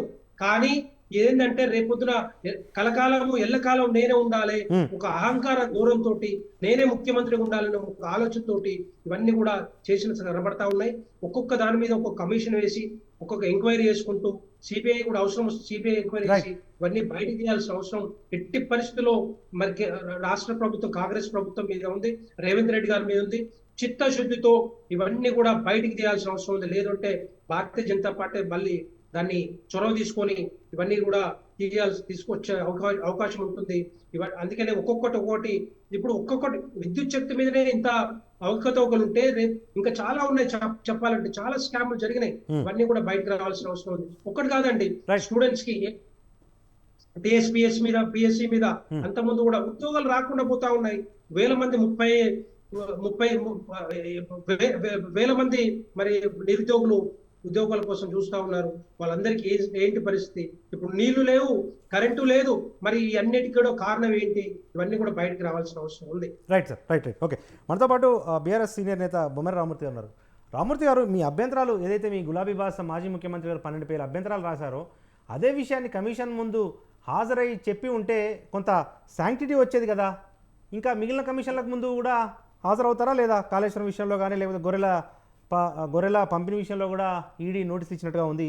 వీటికైనా హాజరవుతారా లేదా? నిజంగా వీళ్ళ ఎంత దుర్మార్గమైన ఆలోచనలో ఉన్నారంటే ప్రతిపక్ష పార్టీలు, కాంగ్రెస్ బీజేపీ పార్టీలు, ఇవి రెండు ఒక్కటని అర్థమైపోయింది. చాలా క్లియర్ గా అండి. అసలు కాళేశ్వరం ప్రాజెక్టు పనికే రాదన్నోడు ఎందుకు ఇప్పుడు రిపేర్ చేస్తున్నారండి? రిపేర్ చేసి అయిపోతుందని కేసీఆర్ గారు అప్పటి నుండి చెప్తున్నారు కదా. చిన్న లోటుపాట్లు జరుగుతాయి ఏ ప్రాజెక్ట్ కైనా, దీనికి కూడా అలా జరిగినాయి. ఒక 2 పిల్లలు కుంగిపోయినాయి, ఇది రిపేర్ చేస్తే అయిపోతుంది, ప్రజలకు నీళ్లు వస్తాయి, రైతులకు నీళ్లు అవుతుందని ఎన్ని సార్లు చెప్పినా దీన్ని అభూత కల్పన చేసి దీనికి పనికిరాని ప్రాజెక్ట్ గా చిత్రీకరించి ప్రజల్ని ఇబ్బంది పెట్టారు. ఇప్పుడు అదే ప్రాజెక్టును వీళ్ళే కదా చేస్తుంది. రెండోది, ఏ ఫోన్ ట్యాపింగ్, మా వ్యక్తిగత జీవితాలు నాశనమైనాయి, మా కాపురాలు కూలిపోయినాయని ఏమన్నా అప్లికేషన్ పెట్టారండి? ఎందుకని వీళ్ళు ఇంత దుర్మార్గమైన కుట్ర చేస్తున్నారు? ఫోన్ ట్యాపింగ్ అనేది భారతదేశంలో ఉన్న ఎవరైనా, ఏ రాష్ట్ర ప్రభుత్వం అయినా చేస్తుంది అక్కడ ఉన్న పరిస్థితులకు అనుగుణంగా. అది వాళ్ళ పని, అది కేసీఆర్ గారు ముఖ్యమంత్రి పని కాదు. ఇప్పుడు కూడా రేవంత్ రెడ్డి గారు మంత్రుల ఫోన్లు లేదా ప్రతిపక్ష పార్టీల నాయకుల ఫోన్లు ట్యాప్ చేస్తున్నారు కదా. మరి దీనికి ఆన్సర్ లేదండి. కాబట్టి ఎవరైనా అప్లికేషన్ ఇచ్చారా? లేదు, అక్కడ లేదు. అంటే వీళ్ళు కావాలని ప్రజల్ని, కేసీఆర్ గారిని, ఒక గొప్ప నాయకుడిని ఒక తక్కువ చేసి చూపెట్టాలని ఒక దుర్మార్గమైన కుట్ర తప్ప ఇందులో ఇంకేదన్నా ఉన్నదా? కేసీఆర్ గారు చాలా క్లియర్ గా చెప్పారు. ఎందుకు నేను ఒకటే అడుగుతున్నాను, లేదు కేసీఆర్ గారు అప్పు తెచ్చిందా లేదా కరెంటు ఎంత కొన్నాడు అనేది మొత్తం లెక్కల రూపంలో మొత్తం చెప్తారు ఇంకా మీకు క్లియర్ గా, ఇంకేమైనా కావాలనుకుంటే. కానీ కేసీఆర్ గారు ఉన్నప్పుడు కరెంట్ ఎందుకు వచ్చింది, ఇప్పుడు ఎందుకు బంద్ అవుతున్నది? అదనంగా 2000 మెగావాట్లు వచ్చినాక కూడా ఎందుకు కరెంట్ కోతలు వచ్చాయి? ఎందుకు నీళ్లు రావడం లేదు? మరి దీనికి సమాధానం చెప్పలేదు కాంగ్రెస్ ప్రభుత్వం. ఎందుకు కట్టకేసినట్టే కేసీఆర్ గారు ప్రభుత్వం ఎందుకు కట్టకేసినట్టే బంద్ అయిపోయింది? ఎందుకు కరెంటు కోతలు వస్తున్నాయి? మీకు అదనంగా ఇంకో 2000 మెగావాట్లు వచ్చింది కదా, వచ్చినాక ఇంకా మంచిగా చూడాల్సింది పోయి, నాణ్యమైన కరెంటు ఇవ్వాల్సింది పోయి, మరి ఎందుకు చేతగానితనం? మీకు తెలివి లేదు, మీకు సేవ లేదు. మీరు చేస్తున్న అబద్ధాలు అన్నారు. ఎన్నికల్లో మేము అన్ని గెలిచినాం, అరే మీరు చేసిన మోసాలు ప్రజలకు తెలియకముందే వెంటనే ఎన్నికలు వచ్చినాయి కాబట్టి మీరేదో ఒక 8 సీట్లు మీరిద్దరు సీక్రెట్ ఒప్పందాల వల్ల ఎన్నికలకు ముందే రేవంత్ రెడ్డి గారు అన్నారు 6 సీట్లు బీజేపీ పార్టీ గెలుస్తుందని. ఎట్లా చెప్తారండి? ఏ ఆలోచనతో చెప్తారు?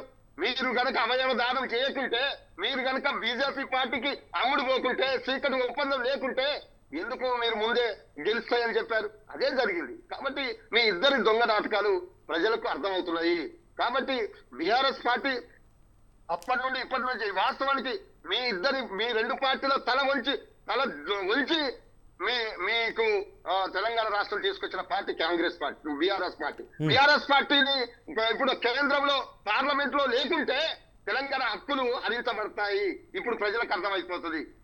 మేము పోరాడితేనే తెలంగాణ వచ్చింది, మేము పోరాడితేనే కరెంట్ వచ్చింది, మేము పనిచేస్తేనే ఇప్పుడు హాయిగా నెంబర్ 1 స్థానంలో మీరే బీజేపీ మిత్రుడు ఇంతసేపు మాట్లాడారు. మరి ఎందుకు మాకు ఈ ప్రభుత్వానికి వ్యవసాయంలో అవార్డులు ఇచ్చారు, కరెంట్ రంగంలో అవార్డులు ఇచ్చారు, పంచాయతీ రంగంలో అవార్డులు ఇచ్చారు, మున్సిపాలిటీలో అవార్డులు ఇచ్చారు, ఐటీ రంగంలో అవార్డులు ఇచ్చారు? ఎందుకు ఇచ్చారు? మేము పని చేయకుంటే. కాబట్టి మీకు చేత కాకుండా ప్రజల్ని ఇబ్బంది పెట్టడం. కాబట్టి మీరు ఇచ్చిన హామీ లేదు. ఏదో ఊకే ఎంకేలు ఎవరు చెప్పరు, వీళ్ళే చెప్తారు. వీళ్ళే ఊహాజనితమైన మాటలు, ఊహాజనితమైన ఆలోచనలు. కేసీఆర్ గారి కుటుంబాన్ని ఏదో రకంగా ఇబ్బంది పెట్టాలని ఒక దుర్మార్గమైన కుట్ర ఈ 2 పార్టీలు చేస్తున్నాయి. కాబట్టి ఇప్పటికైనా ప్రజలకు అర్థమైంది. కాబట్టి మీరు చేయాల్సింది ఏంది? ప్రజలకు ఇచ్చిన హామీలు మీరు ఇవి మాట్లాడకుండా ప్రజల మైండ్ డైవర్ట్ చేస్తూ మీరు పబ్బం గడుపుకుంటున్నారు. కాబట్టి మీరు ఇవ్వాల్సిన 4,000 రూపాయల పెన్షన్ ఇవ్వండి, మీరు ఇవ్వాల్సిన 2,500 మహిళలకు ఇవ్వండి, మీరు ఇవ్వాల్సిన 15,000 రూపాయలు రైతు బంధు ఇవ్వండి, మీరు ఇవ్వాల్సిన రుణమాఫీ చేయండి. ఇది వాళ్ళు చేసి మాట్లాడగానే మగోడైతే ఎందుకు ఇంకా కేసీఆర్ గారు గుర్తులు మొత్తం తీసేస్తాం. మరి సెక్రటరియట్ లో ఎందుకు కూర్చుంటున్నారు? అన్ని కలెక్టరేట్లు మొత్తం 33 కలెక్టరేట్లు కేసీఆర్ గారు కట్టారు.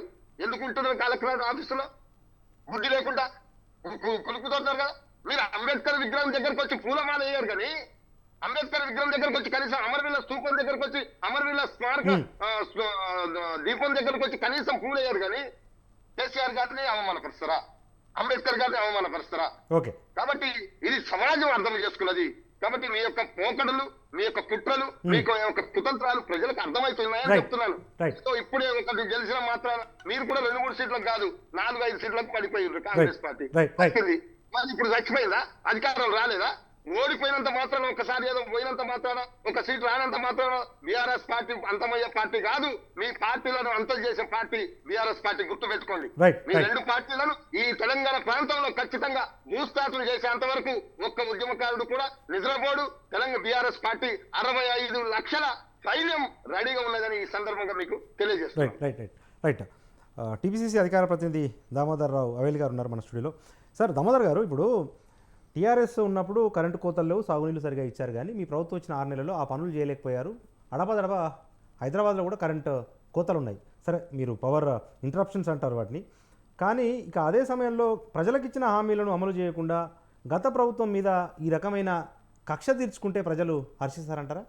ఇప్పుడు ఒక విషయం అంటే బిఫోర్ మీరు అడిగిన దాని క్వశ్చన్కి ముందు రామూర్తి గారు అన్నారు ఇక్కడ ప్రతిపక్ష పార్టీలన్నీ కుమ్మక్కయ్యి ఇట్లా చేస్తున్న బీఆర్ఎస్ పార్టీని. అంటే ఫస్ట్ ఆఫ్ ఆల్ వీరు వారు ఇద్దరు ఒకరే కదా. అంటే బీజేపీ పార్టీ బీఆర్ఎస్ పార్టీ అనేది ఒకటన్నది ఇప్పుడు నేను చెప్పట్లేదు, ఇది నేనంటున్న మాట కాదు. మన పార్లమెంటులో అంటే గత 10 ఏళ్ళుగా దాదాపు 3,000 పైచీలకు చట్టాలు చేస్తే ఆల్మోస్ట్ అంటే ఒక రైతు చట్టాలు కూడా వీళ్ళు ఫస్ట్ ఓకే చెప్పి తర్వాత యూటర్న్ తీసుకున్నారు బీఆర్ఎస్ పార్టీ అనేది. బట్ 3,000 చట్టాలలో 2,999 చట్టాలకు వీళ్ళు అక్కడ పోయి ఓట్లేసి, వీళ్ళ ఎంపీల ద్వారా ఓట్లేసి ఇక్కడికి వచ్చిన తర్వాత మేము వాళ్ళు వేరు. ఇప్పుడు ప్రతిపక్షం అంటే ఎవరైనా నమ్మే పరిస్థితిలో ఉన్నారా? నెంబర్ 1. నెంబర్ 2, ఈయన ఏమంటారు, తెలంగాణ నుంచి ఎంపీలు లేకపోతే బీఆర్ఎస్ పార్టీకి ఇప్పుడు మొత్తం గలం పోయింది, తెలంగాణ ప్రజల గలం పోయింది, నోరు లేదు, ఏదైంది అని చెప్పేసి అన్నారు. ఆనాడు తెలంగాణ మూవ్మెంట్ ఉన్నప్పుడు, తెలంగాణకు ఇప్పుడు తెలంగాణ రానప్పుడు ఆంధ్రప్రదేశ్లో, ఉమ్మడి ఆంధ్రప్రదేశ్లో కాంగ్రెస్ పార్టీ ఎంపీల సంఖ్య ఎంత, వీళ్ళ సంఖ్య ఎంత? వీళ్ళిద్దరే ఉన్నారు, ఒకరు విజయశాంతి, ఒకరు కేసీఆర్ గారు. వీళ్ళిద్దరు ఉండి కొట్లాడితేనే తెలంగాణ వచ్చిందంటారా అండి? సో వీళ్ళకి అంటే స్ట్రాటజికల్గా తెలంగాణ ప్రజలను మభ్యపెట్టేందుకు చెప్పి నీ నుండి సావు నోట్లో తలికేబెట్టినంటే ఇదే రామూర్తి గారికి నేను స్ట్రైట్ క్వశ్చన్ చేసినాను. మీరు ఆ 7 మండలాలు అయితే ఎందుకు తీసుకురాలి? ఆ 7 మండలాలు ఎందుకు తీసుకురాకపోయింది? సాగునీటిలో తలబెట్టినోడు 7 మండలాలు అని చెప్పేసి అన్నారు కదా, 7 మండలాలు ఎందుకు తీసుకురాలేదు? ఓకే రామూర్తి గారు, రామూర్తి గారు, you should give me the time. Right please. Ramamurthy గారు, మీరు మాట్లాడే ఛాన్స్ ఇవ్వండి. కేసీఆర్ గారు పార్లమెంట్ లో బిల్లు పాస్ అయినప్పుడు కేసీఆర్ గారు లేకపోతుండొచ్చు, కానీ కేసీఆర్ లేదు తెలంగాణ ఎంపీలు ఇద్దరు, నేను చెప్తున్నది ఇద్దరు కౌంట్, ఇద్దరు ఎంపీలతోనే అక్కడ తెలంగాణను ఇవ్వలేదు. సోనియా గాంధీ తెలంగాణ ప్రజల యొక్క ఆకాంక్ష నెరవేర్చడానికి తెలంగాణ ప్రాంత కాంగ్రెస్ ఎంపీలు పట్టుబట్టినారు, తెలంగాణ ప్రజలందరూ ఏకమైనారు. దాని క్రెడిట్ నేను తీసుకున్నాడని నేను చెప్తున్నాను. నెంబర్ 1. నెంబర్ 2, దీనిలో ఇంతకుముందు చెప్పినారు మన మిత్రుడు చెప్తున్నట్టుగా, రామ్మూర్తి గారు చెప్తున్నట్టుగా 65 లక్షలు మాకు ఏది సభ్యత్వం ఉందంటే, మన కేఏ పాల్ గారు అన్నది నాకు గుర్తొస్తుంది. 22 ఓట్లు ఉంటే నాకు 4 ఓట్లు వచ్చినాయి, మిగతా అవన్నీ ఎటువైనాయి అన్నట్టుగా. నిజంగానే మీకు 65 లక్షల ఓట్లు మీకు ఉంటే అసలు మీ పార్టీ గెలిచేది కదా, వాస్తవం మీకు వచ్చాయి అంటే మీ వాళ్ళే మీకు వ్యతిరేకంగా అయినారు. కాబట్టి మీ సిద్ధాంతాలను, మీ యొక్క పద్ధతులను మీరు మార్చుకోవాలి. ఎందుకంటే మీ యొక్క కుటిల రాజకీయ తంత్రాలను వాళ్ళు ప్రజలు అర్థం చేసుకున్నారు. మీరు అటు భాజపాతో కలిసి ఉండడము, తర్వాత ఇటు వచ్చేసి లేదు దీన్ని తెలంగాణను వదిలిపెట్టి వీళ్ళ యొక్క ఏదైతే కాన్సన్ట్రేటెడ్గా తెలంగాణను డెవలప్ చేయాలనో అది వదిలిపెట్టేసి భారసాన్ని పెట్టేసి కంప్లీట్ దేశాన్ని ఉద్ధరిస్తానని చెప్పేసి దేశకి నేత అయిపోదామని ఏదైతే తొందరపాటు నిర్ణయాలు తీసుకున్నారో దాన్ని బట్టి ప్రజలు అర్థం చేసుకున్నారు. అప్పుడు అర్థం చేసుకున్నారు, మేము సక్సెస్ఫుల్గా చెప్పగలిగినాం కూడా. ఎందుకంటే వాళ్ళు ఇప్పుడు టీఎస్పీఎస్సీలో చూడండి, ప్రవళిక ఆత్మహత్యను వీళ్ళు మాట్లాడిన మాటలు, ప్రవళిక ఆత్మహత్య చేసుకున్నప్పుడు కేటీఆర్ గారు మాట్లాడిన మాటలు, హరీష్ రావు గారు మాట్లాడిన మాటలు, అంటే వీళ్ళు ఇచ్చిన ఇంపార్టెన్స్. ఆర్టీసీలో 42 మందిని పొట్టన పెట్టుకున్నారు వీళ్ళు అప్పుడు ఆ రోజుల్లో. సో ఈ తెలంగాణ వచ్చిన తర్వాత ఆత్మహత్య లేదండి. ఇంకోటి రేవంత్ రెడ్డి గారు అసలు అమరుల స్థూపం దగ్గరికి ఎవడు, అంబేద్కర్కి ఏడు అంటే అంబేద్కర్ పెద్దగా పోయి అక్కడ దండేస్తేనే వేసినట్ట. అంటే అంబేద్కర్ ఇక్కడ ఉన్న సెక్రటరియట్ లో ఉన్న అంబేద్కర్ గాడా, అంటే అక్కడ ఉన్న ఏది అసెంబ్లీలో ఉన్న అంబేద్కర్ గాడా, అంటే అంబేద్కర్ ఒకటే మీరు కట్టిన స్టాచ్యూ దగ్గరికి పోయి చేస్తేనే అంబేద్కర్ అవుతాడా? ఇంకో విషయం చెప్పినాడు, అసలు తెలంగాణలో కేసీఆర్ నామరూపాలు లేకుండా మా ఎజెండానే అది కాదు. ఎందుకంటే ఇప్పుడు మేము బాజాప్తా మేము సెక్రటరీ వాడుకుంటున్నాము, మీ ముందు అమరులో స్థూపం కట్టినారు అక్కడికి పోతున్నాము, మేము ఏదైతే మిగతా ప్రాంతాలు ఉన్నాయో మేము వాటి నుండి వాడుకుంటున్నాం, సమీకృత కలెక్టర్ కార్యాలయాలు ఉన్నారు అది కూడా బ్రహ్మాండంగా వాడుకుంటున్నాం. మా ఉద్దేశం మేము ఎవరమంటే మీకు చెప్పడానికి కేసీఆర్ నామరు. నిజంగా కేసీఆర్ కనుక ఒక మంచి వ్యక్తి, మంచి పని చేసి ఒక మంచి పథకాలు తెచ్చినట్టు అయితే ఉంటే డెఫినెట్గా ప్రజలే గుండెలలో పెట్టుకుంటారు కదా. ప్రజల్లో గుండెల్లో పెట్టుకోలేదు, ఇంకేనో పెట్టుకున్నారు కాబట్టి వాళ్ళని అక్కడ దండేసినారు తప్ప ఇంకో ప్రజెస్ ఇది లేదు. సో వీళ్ళు ఇప్పటికీ కూడా ఈ రోజు నేను మళ్ళీ అడుగుతున్న రామ్మూర్తి గారు మీరు అనడం కాదు, మీరు మీ అధినాయక నాయకత్వానికి తెలియజేయండి. వాళ్ళు ధైర్యంగా మీరు ఫ్రంట్ ఎండింగ్ వచ్చి ప్రెస్ మీట్లో మాట్లాడి ఇది కాదు వీళ్ళు చెప్తున్నది ఇది అని చెప్పేసి మీరు ఒకనాడు చేయొచ్చు కదా, సలహాలు ఇవ్వచ్చు కదా. మీ మీటింగ్ అంతా పెట్టిపోయిన తర్వాత మేము వెయిట్ చేసి ఉన్న తర్వాత ఆయన రాడు, తర్వాత పోయి ప్రెస్ మీట్లో ఎక్కడ మాట్లాడుతున్నాడు. ఇంకొక విషయం, ఈ రోజు మేము వచ్చి 150 రోజులు దాటిందండి. 150 రోజుల వరకు మేము వచ్చిన కాలం చలికాలము, ఆ తర్వాత ఇప్పుడు ఎండాకాలం వచ్చింది. ఎండాకాలంలో వర్షాలు ఎక్కడి నుంచి పడతాయి, వీళ్ళకి నీళ్ళు లేవు అంటే ఎండ కొట్టింది అంటే దానికి ఎవరేం చేస్తారు? నెంబర్ 1 మాకేమైనా ఒక కాలం దాటిపోయిందా, లేదంటే మేము ఏమైనా నీళ్లు స్టోర్ చేసుకోలేకపోయినా? కరెంటు కోతలు అంటే ఇప్పుడు ఇంకో విషయం, రామూర్తి గారు ఒక్క నిమిషం, నిజంగా వీళ్ళు విద్యుత్ ప్లాంట్లు కనుక అన్ని ఓపెన్ చేస్తే, రామూర్తి గారు ఒక్క నిమిషం, నిజంగా వీళ్ళు కనుక విద్యుత్ ప్లాంట్లు అన్ని ఓపెన్ చేసి నిజంగా ప్రణాళికాబద్ధంగా చేసి ఉంటే మేము ఎప్పుడు ఏ విద్యుత్ కేంద్రం కూడా బంద్ అయినట్టు మీకు ఇక్కడ పేపర్లో వచ్చిందా గత 6 నెలల నుంచి? మరి వీళ్ళు చేసిన డెవలప్మెంట్ కదా, కరెంట్ ఎందుకు రాలేదు? ఇప్పుడు అడగాల్సింది వాళ్ళు ప్రజల్ని. ఫస్ట్ మీరు ఏం చేసిన 10 ఏళ్ళ కాంచెల్లి ఎట్లా పోయింది? సరిగా నిర్వహించలేకపోతా పెట్రోల్ పోసేది ఉన్నదా, లేదంటే ఆయిల్ పోసేది ఉన్నదా, దాన్ని మెయింటెనెన్స్ ఇచ్చేది ఉన్నదా? సో ఆటోమేటిక్ గా విద్యుత్ వీళ్ళు ఏమన్నారు, జెన్కోన్ ఎస్టాబ్లిష్ చేసినాము, దీన్ని ట్రాన్స్మిషన్ ఎస్టాబ్లిష్ చేసినాము, డిస్ట్రిబ్యూషన్ ఎస్టాబ్లిష్ చేసినాము అని అంత సగర్వంగా చెప్పుకున్నారు కదా. ఏది మీ ఎస్టాబ్లిష్మెంట్ అంటే మీరు ఏం చేసిండ్రు? అంతమందం సో లోపల దించారు, ముందు సైడ్ సూటు వెనక సైడ్ బోట్లు అన్ని అటువంటి మెయింటైన్ చేసింది కాబట్టి ఈ రోజు తేటతెల్లమైతుంది. మేము వచ్చిన తర్వాత మ్యానిపులేషన్ చేయట్లేదు, యాక్చువల్ శ్వేతపత్రం పెట్టినాము. మీరు మ్యానిపులేట్ చేసిన దాన్ని మేము ప్రజలకి చూపించినాం. సో నిజంగా మీరే ఒకటి చెప్పండి, విద్యుత్ కేంద్రాలు ఏమైనా మూతపడ్డాయా? ఒకటి ఫస్ట్ క్వశ్చన్. నిజంగా వర్షాలు పడేసి మేము నీళ్ళు ఏమైనా పోయినా? మాకు ఒక సీజనే రాలేదు, విద్యుత్ కేంద్రాలు ఏమీ మూయలేదు. సో అదే ప్లాంట్ పెట్టినప్పుడు మీరు అంత సక్సెస్ఫుల్గా ఎందుకు రావట్లేదు?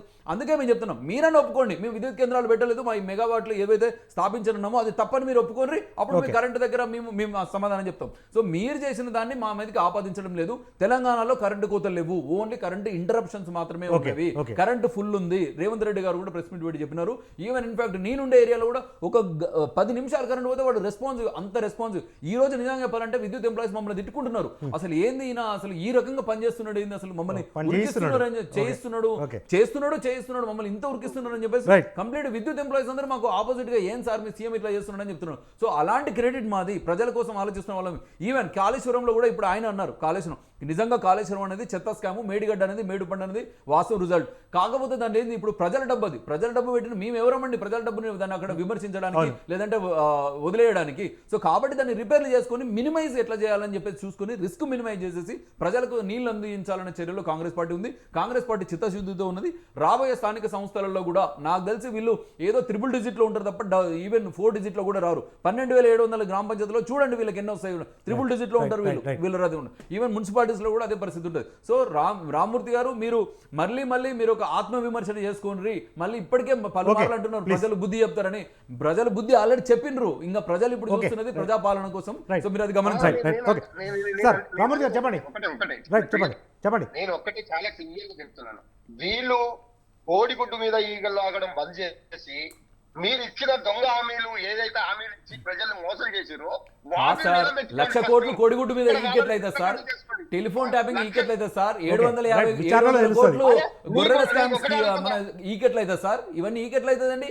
700 కోట్ల స్కామ్ ఈకండి అంటే వీళ్ళకి 700 కోట్లు ఈకతో సమానమా? కావాలని ఎవరైనా మీరు కంప్లైంట్ ఇచ్చారా మా ప్రైవేట్ లైఫ్ ని ఇగో మిమ్మల్ని మా జీవితాలు నాశనం అయినాయని ఎవరైనా? రామ్మూర్తి గారు గొర్రెల దానిలో 700 కోట్ల స్కామ్ నిజమా కాదా? కాళేశ్వరం స్కామ్ నిజమా కాదా? విద్యుత్ స్కామ్ నిజమా కాదా? విచారణ జరగాలి పూర్తిగా. అవును, ఇప్పటికైతే తెలుస్తున్నాయి కదా. ఇప్పుడు 700 కోట్ల అనేది ఈడీ చెప్పింది కదా. చూద్దాం. వీళ్ళకి ఇంకా అర్థం కాలే. కేసీఆర్ గారు చాలా క్లియర్ గా ప్రెస్ మీట్లు పెట్టి ప్రతి దాని మీద గంటలు మాట్లాడారు. టీవీ9 లో కూడా గవర్నమెంట్ లో ఉన్నప్పుడు సార్ రామ్మూర్తి గారు అది గవర్నమెంట్ లో ఉన్నప్పుడు రామ్మూర్తి గారు అది గవర్నమెంట్ లో ఉన్నప్పుడు అండి. అరే మొన్న కదా టీవీ9 లో ఇచ్చిన ఇంటర్వ్యూ కేసీఆర్ గారు ఇప్పుడు మొన్న కదా ప్రతిదీ అసలు కరెంట్ ఎట్లా వచ్చింది, ఎందుకు వచ్చింది, ఎంత కష్టపడితే వచ్చింది, ఎంత ఖర్చు పెట్టినాం అనేది క్లియర్ గా చెప్పింది కదా. మళ్ళీ ప్రెస్ మీట్ పెట్టలేదు, ఇంకా మీడియాకి చెప్పలేదు, ఇంకేదో చేయలేదని ఈ మాటలు ఎందుకు నాకు అర్థం కాదు. ఎన్ని రోజులు ఈ మాటలు చెప్తారు? మీరు చేయాల్సిందల్లా మీరు ఇచ్చిన హామీల కోసం ఎందుకు? అవును రామ్మూర్తి గారు, 5 హామీలు అయిపోయినాయి కదండి. 6 గ్యారంటీలు ఏదైతే ఇచ్చినామో 5 హామీలు మాఫీ కూడా ఆగస్టు 15 లోపు అయిపోతుంది. రామ్మూర్తి గారు చూడండి.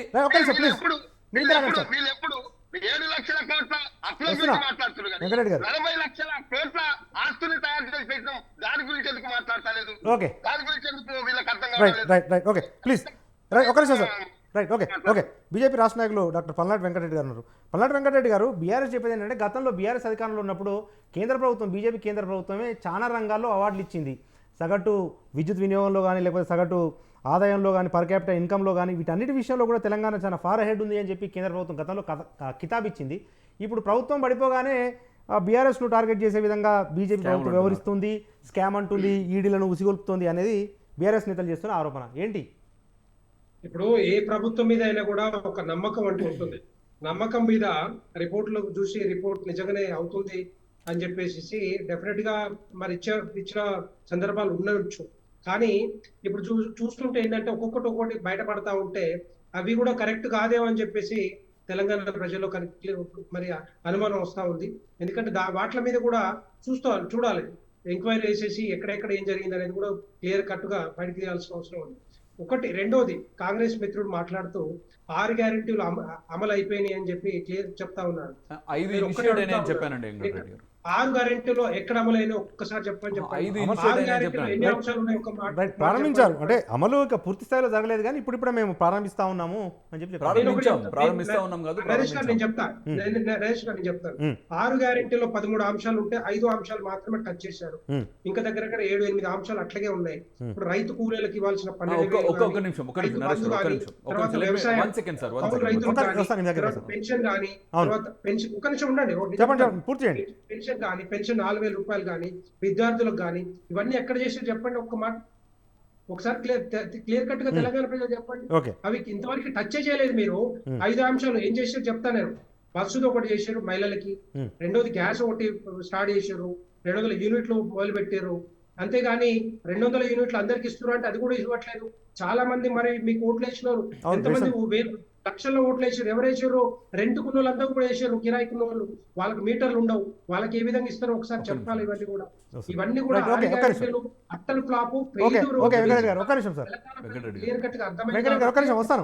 వాళ్ళు ఏం చేసిర్రు? మొన్న పార్లమెంట్ ఎన్నికల్లో రెఫరెండం అని చెప్పేసి 14 సీట్లు వస్తాయి మాకని చెప్తే 8 సీట్లు మాత్రమే వాళ్ళకి ఇచ్చిన పరిస్థితి మనం చూసాము.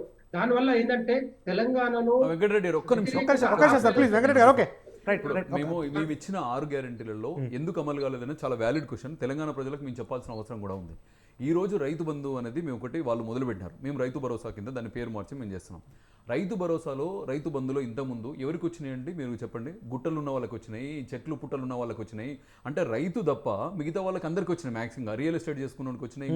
ఏది వాట్ నాట్ రహదారులకు కూడా వచ్చినాయి, ఎన్నో వచ్చినాయి. రైతులకు కూడా వచ్చినాయి. రైతుల పేరు మీద కొన్ని దుర్వినియోగం జరిగింది. దుర్వినియోగం కొంత కాదు. అసలు 7 లక్షల కోట్లు అప్పు కావడానికి కారణం ఏంది? వీళ్ళ యొక్క అనాలోచిత నిర్ణయాలే. వీళ్ళ అనాలోచిత నిర్ణయాలు ఇవాళ గొర్రెల స్కామ్ లో వాళ్ళ నాయకులు సో మేము మేము సంక్షేమదారులను మేము గుర్తించడానికి మాకు టైం అవసరం లేదా? వీళ్ళకి 7 లక్షలు 14 లక్షలు మేము చేయదలుచుకోలేదు. 7 లక్షలు 14 లక్షలు చేసుకోదలుచుకోలేదు.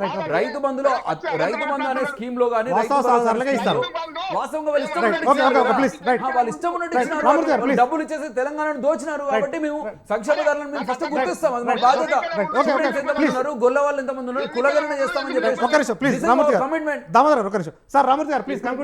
సంక్షేమదారులను మేము గుర్తించే పనులు ఉన్నాం. కాబట్టి సంక్షేమదారులను గుర్తించే పనులు ఖచ్చితంగా 6 గ్యారెంటీలు అమలు చేస్తాం. నేను రెండు లక్షల రూపాయలు బాకీ ఉన్నారు. రామూర్తి గారి తర్వాత మీ దగ్గరకు వస్తాం. చెప్పండి రైట్ వెంకటరెడ్డి గారు చెప్పండి. కోట్ల రూపాయలు రుణమాఫీకి సమకూర్చాల్సిన అవసరం ఉంది. ఈ రోజు నేను పేపర్లో చూసిన మరి వాటిని ప్రభుత్వ భూములు అమ్మడం, ప్రభుత్వ రేట్లు పెంచడం, లేకపోతే వాటిని లీజ్ చేయడం అని చెప్పి వాటి మీద ఆదాయం సమకూర్చాలని ఒక ఆలోచన కాంగ్రెస్ ప్రభుత్వానికి వచ్చినట్టుగా ఉంది.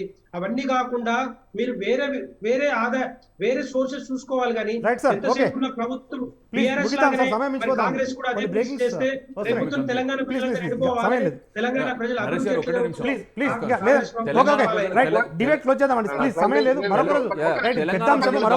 ఏంటంటే అసలైన సంక్షేమదారులను గుర్తించడంలోనే ఈ లేట్ జరుగుతుంది తప్ప కాంగ్రెస్ పార్టీ చిత్తశుద్ధితో ఉన్నది. 6 గ్యారెంటీ ఒకటే నిమిషం. వీళ్ళకు నిజంగా ఎన్నికలకు ముందు అందరికీ కూడా అన్ని పథకాలు అమలు అవుతాయి అన్నారు. ఎన్నికలు అయిపోయిన తర్వాత ఒడ్డెక్కేదాకా ఒడ్డెక్కినాక ఓడమల్లయ్య అన్నట్టు మీరు అందరికి ఒక ఉచిత బస్సు తప్ప అంతా చూసేయండి. ఏం లేదు. అంటే ఇప్పుడు కాదండి, దొంగలకు మంచమంటారా? దొంగలకు రైతు బంధు మంచమంటారా? చెప్పండి. ఎంతమంది మంచమంటారా? రహదారులకు ఇవ్వమంటున్నారా? గొర్రెల స్కామ్ లో మీ అవినీతిదారులకు ఏమంటున్నారా? ఎవరికి అసలైన సంక్షేమదారులను గుర్తించండి. మా చర్చిద్దాం. మనకు సమయం మించిపోతా ఉంది. కొన్ని బ్రేకింగ్స్ అందించాల్సి ఉంటుంది. ఇది వాటి మన బిగ్ టాక్ లో పార్టిసిపేట్ చేసిన గెస్టులు బీఆర్ఎస్ సీనియర్ నాయకులు బొమ్మెర రామూర్తి గారికి, వారితోపాటు బీజేపీ రాష్ట్ర నాయకులు డాక్టర్ పల్నాటి వెంకటరెడ్డి గారికి, వారితోపాటు టీపీసీసీ అధికార ప్రతినిధి మన స్టూడియోకి వచ్చి మనకు సమయాన్ని వెచ్చించిన డాక్టర్ దామోదర్ రావు అవేలి గారికి అందరికీ కూడా ధన్యవాదాలు. ఇది వాటి బిగ్ టాక్. చూస్తూనే ఉండండి స్వతంత్ర.